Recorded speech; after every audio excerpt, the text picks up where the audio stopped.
A minha preocupação e esperança é de que nas próximas semanas os mercados, os títulos da dívida pública e a evolução da economia da Itália possam dar um sinal aos eleitores para não votarem nos partidos populistas de direita ou de esquerda.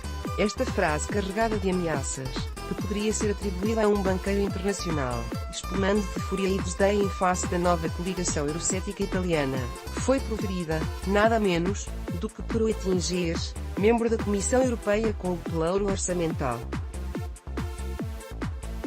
Tão soberba advertência, feita sintomaticamente por um comissário alemão, tendo sido duramente condenada pelos principais partidos italianos e, também, de forma tépida e tardia, pelos presidentes do Conselho, Comissão e Parlamento Europeus, reflete contudo etes do círculo do poder político e económico que dirige a União Europeia. Democracia ao estilo Henry Ford.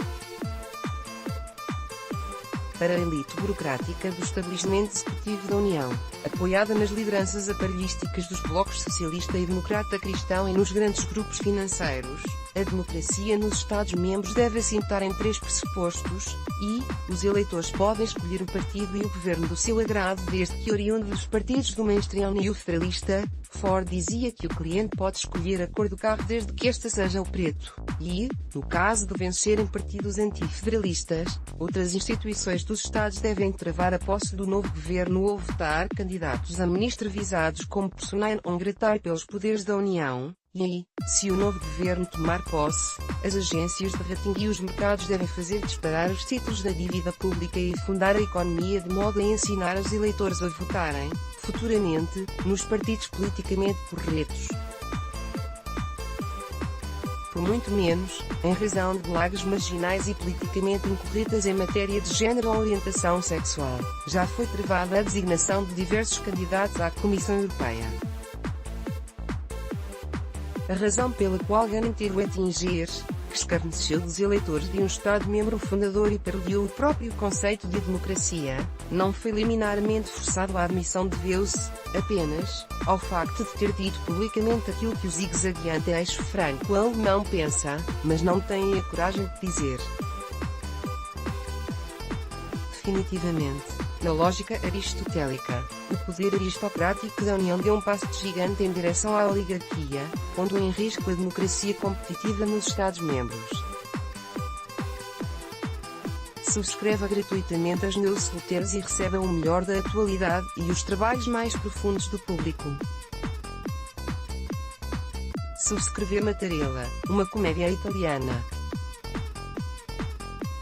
Em face da oposição dos poderes informais da União ao governo eurocético de maioria absoluta entre a Liga Itália, direita radical, e os 5 estrelas, populistas do centro, o velho presidente Mattarella, uma notabilidade da Primeira República que ainda flutua no século XX, decidiu vetar o nome do professor Savona para ministro da Economia, pois tinha ousado escrever há anos que a Itália teria de pensar num plano B caso tivesse que sair do euro. O resultado foi uma recusa do primeiro-ministro indigitado em formar governo, apelos ao impingimento do presidente e a exigência de eleições antecipadas que, a crer nas sondagens, dariam aos dois partidos referidos, se aliados, 90% dos lugares nos círculos eleitorais maioritários. A liderança da União, que nunca levou a sério a democracia italiana, adora governos tecnocráticos de iniciativa presidencial. Mattarella tentou criar um, mas este morreu no berço por falta de apoio parlamentar. A contragosto teve de ceder e acabar por deglutir um governo maioritário da Liga e dos 5 estrelas com o estigmatizado professor Savona nos assuntos europeus. No plano constitucional, os poderes por trás de Mattarella não hesitaram em pressionar o presidente a exorbitar as suas competências vetando um ministro. Fez o carimbo favorável a Mattarella do habitual clube dos constitucionalistas de Florença. A mesma opinião não foi partilhada por incontornáveis pesos pesados do direito constitucional.